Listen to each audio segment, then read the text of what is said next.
This is the story of my marriage and divorce. I think I'm writing this mostly for me, but also to possibly see what some others think. I'm using a throwaway so that I can be brutally honest. Let's start at the beginning, around 2007. We're both attending the same university in the US. She's an international student, and I'm an American. I was the kind of shy but smart guy from class that she knew, and she was the cute international student from Thailand. We were in a few classes over the years, but in the months before I'm set to graduate and move away to a different state, we started talking more. Then we had a few in-person lunch dates before I moved away.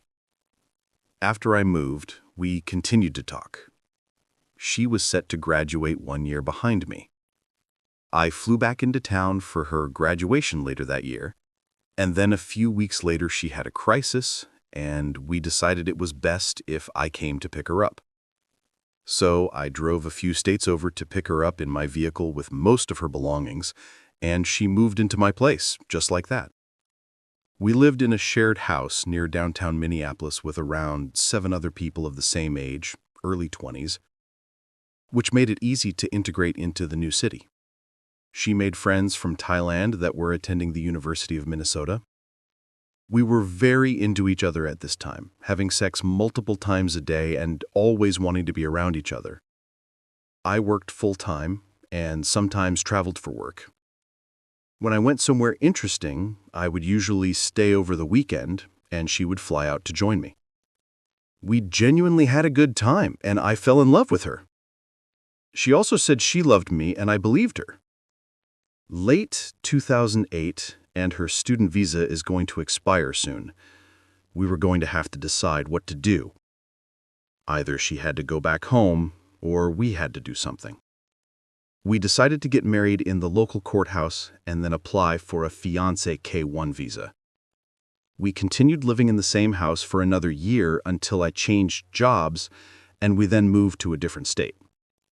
Around this time, we announced to our family and friends that we were going to get married and started all the arrangements.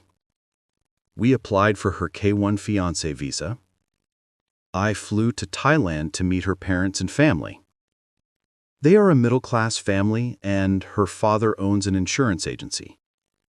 In 2009, we had 2 separate wedding ceremonies, one in the US and one in Thailand. It was a traditional Thai wedding with all the intricacies, which was very fun to be involved in. After a year plus of what felt like non-stop wedding planning, we finally settled down in our new home once everything was finished. During this time, we adopted a couple of cats that we treated like children. The issue with children for ourselves came up sometimes, but she was on birth control and we didn't have plans for children anytime soon. We were just enjoying our newly married lives. I continued my job that continued to involve some travel, and while she was still looking for work in our new city, she would sometimes join me on my work trips, which was fun for both of us. Fast forward to around 2010 to 2011. My now wife has found a good full-time job in a downtown office. She has to commute around 30 minutes each way to work, Monday through Friday. This was before Zoom calls, so we mostly saw each other briefly in the mornings and in the evenings. One day she tells me that some of her friends from work are planning a float trip, which is kind of a camping trip by the lake. It would be in a state park around 4 hours' drive from our place. She wanted to go by herself, as she said it was just supposed to be her coworkers. I was like, that sounds fun, and I said, have a good time. I trusted her 100% at this time. Shortly after the float trip, I noticed that she started protecting her phone more, something she never used to do. It was always with her, when before she would always leave it around and have to find it later, sometimes asking me to call her phone so she could find it. I started getting more suspicious when she had mentioned a new friend at work. I could hardly ever reach her during work hours. She wouldn't answer her phone and was very slow to return calls and texts. She'd arrive home later. I'd have to call her office number to see if she was still at her desk after 6 p.m. When she first started her job at this company downtown, I would sometimes drive up to meet her for lunch, but our lunches together seemed to stop after the time of this float trip. On the weekends, she started spending most of the time outside the house. She said she was hanging out with some friends she met at work. We started arguing more as I started asking her more questions about who this guy is when I found her phone screen with many text messages from an LJ. Her phone was locked, but I could still see the name. She was getting texts all the time from this person, LJ. Eventually, she started spending the whole weekend away, from Friday night until Sunday night. At this point, I did something questionable. We had a shared laptop, and I restored her iPhone backup onto my phone one of the weekends while she was away. I read her text messages and found conversations with LJ. They were cheating, but it wasn't clear if they were having sex. I was devastated, but knew that if I confronted her with that now, while she was outside, she would just stay outside and not come home. I waited until she returned home and then showed her some of the photos and videos that I found on her phone. One video was of her kissing LJ on the cheek while they were driving to the float trip in the car that I helped her buy. He was driving our car. At this point, I loved her, but I was absolutely devastated. Until the float trip, I thought I had a happy marriage. We seemed to love each other, we had a good sex life, we did things together on the weekends before she started hanging around her friends from work. My heart was broken. Confronted with the evidence in front of her eyes, I told her that I was prepared to divorce if she didn't quit the job where she worked with LJ and agree to stay away from him. She agreed to quit her job and did so the next week. I still loved her, or thought I did, so I decided to give her a second chance. This happened around 2 years after we had been married. She has her permanent resident or green card by this time. Fast forward a couple of years and I received a job offer in California. She now has a job that can easily transfer and she'll be able to work from home after she moves with me to California. Things are going great for us. We fly out to California a couple of times to apartment shop and then decide on a place. I'm set to start my new job soon, so I'll move first, and then she'll join me. It takes her around 3 months to finally move, apparently because she was working on getting approval from her company to relocate. I try to put all the past infidelity with LJ out of my mind, because he is now over 1,600 miles away. I assume the problem is solved. One weekend, we are shopping for bicycles. We thought it would be a fun thing to do as a couple in our new city. She left her phone in my car, unlocked. I looked at it and saw she had messages from LJ again. My heart stopped. I waited until she got back into the car. I told her what I just saw and said that I thought we were going to start fresh after we moved to California. I don't recall what she said to answer me, but the ride home was in silence. It really ruined what was an otherwise pleasant afternoon together. The next few years are rough. We're fighting a lot more and sometimes going without sex for months.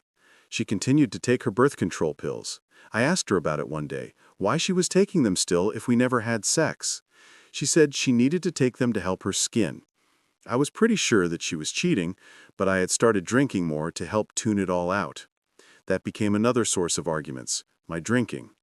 The drinking became a problem, and sometimes I was drinking 12 or more beers in a day. Most days I got into the routine of drinking in the evening, while she would be upstairs doing her thing if she was home. Not a healthy combination for a marriage. Fast forward to 2017, I had left one of her metal bowls that she got from Thailand outside for the neighborhood dogs to drink as it was hot outside. She comes home to see her special bowl outside, and we have a blow-up fight about it. Enraged, she ends up throwing the bowl at me, and it hit me, injuring my elbow. It drew blood. I called 911 and the police came out. She didn't get arrested as I told them not to, but they had her leave and she stayed in a hotel for the night. During the night, she withdrew $35,000 from our joint savings account that was supposed to be used for a down payment on a home. Naturally, I demanded that she return the money, but she refused. I started talking to a divorce lawyer, but for some reason decided against filing right then. I couldn't do anything about it, really, except stew. Unfortunately, I started to resent her, but I didn't really want to go through a divorce yet. I didn't feel ready to go through all that hassle and expense. I thought maybe a nice vacation to Hawaii would help us get our marriage back into the groove. We book a vacation, and she helps plan it, but it's a struggle. On the vacation, there was lots of arguing. We had sex a few times, which was nice to know that we could still do that, but it was awkward. She just laid there. It's not enjoyable for me if I see my partner is clearly not into it, so it was a turnoff. Shortly after we returned home from vacation in November 2018, I stopped drinking for good. The new sober clarity finally laid bare what I had been trying to avoid by drinking. My wife was having an affair and wasn't going to end it. I wasn't sure at that point if she was physically cheating, as I had no hard evidence, but I still had strong suspicions. I couldn't take it anymore. There was a total lack of trust. I file for divorce. She immediately hires an attorney and asks for temporary spousal support and gets awarded it. Because we were married more than 10 years and California considers our marriage long-term, I was potentially on the hook for permanent alimony.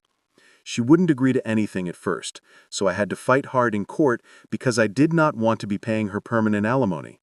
My attorney eventually got her to agree to 3 years of spousal support, a 5-figure amount at signing the settlement, then half of my 401k. She paid me nothing, but I got my freedom back. I shouldn't, but recently I Googled her name and found she and LJ are listed as living at the same address. All that time she told me that he was nothing, just a friend. If you read down this far, thank you, and I'd be curious to know what you think about my story. Edit. I have more stories about the deception between my ex-wife and LJ. If there's enough interest, I might spend the time to write some of them down.